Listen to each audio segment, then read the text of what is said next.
Yun, oh.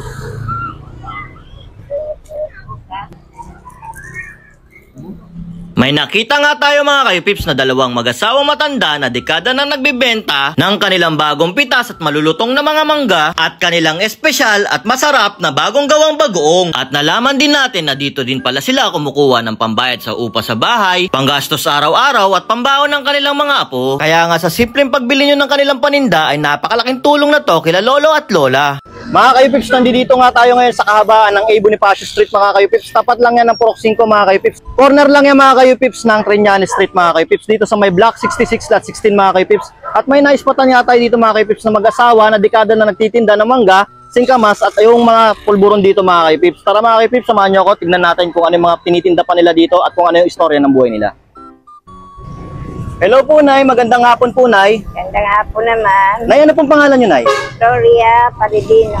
Gloria Palibino po. Yes. Nay, ilang years na kayo nagtitinda dito, Nay? 10 years na. 10 years.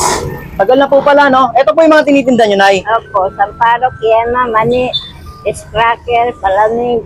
Ayun. Ito po, Nay, bale 15 pesos po to. Opo, dyan 10 pesos. Ito po, 10 pesos. Ano po to, Nay? Depende po to sa laki. Opo. Ito, bale, ito medyo maliit po to, kaya 10 pesos. Ito naman po, singkamas yun, Nay. 10. 10 piso po to. Isang balot. Tapos, ito yung mga sausawan ni Nanay. Meron siyang asin na may sili. Tapos, ito, Nay. Bagoong Ito yung na. bagoong. Ayun, oh, solid na solid, oh. Mainit pa, oh. Mainit pa po yan, Nay. Yun, oh. Awakan mo. Oo nga, no? Nagmamantika pa. Bago Yan, bagong luto. 10. Tapos, ito po na pulburon. Magkano naman po sa pulburon nyo? 10. Tapos ito po, Yema, 10. ayema 10. Tapos ito po, Tamarin, 10. tama rin 10. Nay, ito po yung kinabubuhay nyo for 10 years po, Nay. Yung maliliit pa anak ko, yan ang hanap buhay ko. Ito po talaga yung hanap buhay nyo. Bali na, saan kayo nakatira dito, Nay? Yan lang, sa kabila. Sa kabila po. Ay, Bonifacio. Tapos yung, ano po, Nay, yung kinikita nyo dito, bali, yun po yung panggastos nyo araw-araw. Pangkain. Pang-upa, pangkain po, dito nyo rin po kinukuha. Lahat. Baon ng mga apo ko. Pag-school.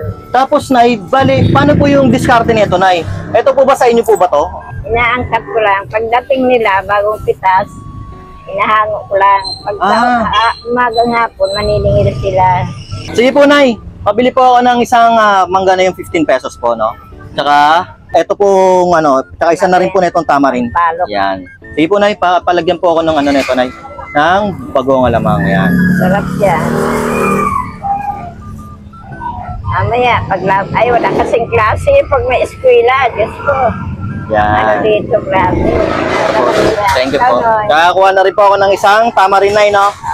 Yun. Bali, yung in-order ko, magkano po yung tamarin, Nay? 10. 10, tsaka 15 pesos. Bali, meron tayong 25 pesos lang ito mga kayupips yung in-order natin. Tikman na natin ito mga kayupips. Yun mga kayupips, so, dinayo nga natin dito sila Nanay na dekada na nagtitinda dito ng mangga, singkamas. Ito, yung meron din sila nito, mga pulburon, tapos yung tamarin. Mga kayupips, sa halagang 15 pesos lang mga kayupips, meron ka na isang buong mangga dito. Saka mga kayupips na tuklasan din natin na ito pala, yung kinikita nila dito, pambayad din nila Nanay sa pang-araw-araw tulad ng inuupahan nila, tubig, kuryente. Kaya mga kaibigan, yung mga gantong matatanda na, dapat doon nagpapahinga na sila. Pero ang ginagawa nila, nagtatrabaho pa rin para sa mga apo nila, tsaka pambayad ng mga pangangailangan nila at pangkain din. Mga kaibigan, dapat to sinusuportahan natin mga kaibigan, yung mga gantong tao. Mga kaibigan, tikman natin yung mangga nila. Sabi ni Nanay, solid daw dito yung kanilang bagong alamang. Yan. Oo nga. Masarap nga, bagong luto pa, mainit-init. Tsaka, malutong yung mangga nila. Walang bagong hango. Oh. Kung naririnig nyo, ang sarap.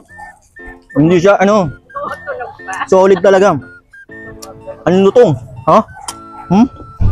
Solid mga kaipip. Bagay na bagay talaga sa kanilang bagong alamang. Natural lang ito mga kaipip na tinitinda. Pero siyempre, ito, yung lagi natin mga hinahanap pag ganito mga pagbunga ng mangga, solid talaga. Panalo. At syempre mga kaipips, tikman din natin yung kanilang tamarin dito, no? 10 pesos lang to. Tikman natin kung anong lasa.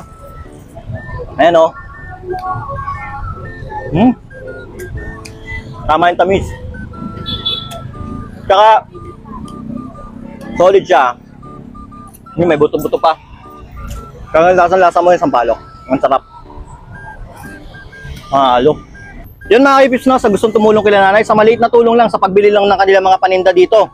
Sulit na yung mga kaipips. Dito lang yung mga kaipips sa Upper Bikutan, dito sa may kahabaan ng A. Bonifacio Street, corner Triñanes Street mga kaipips. Makikita nyo agad sila nanay dito. O paano mga kaipips, tulungan natin sila.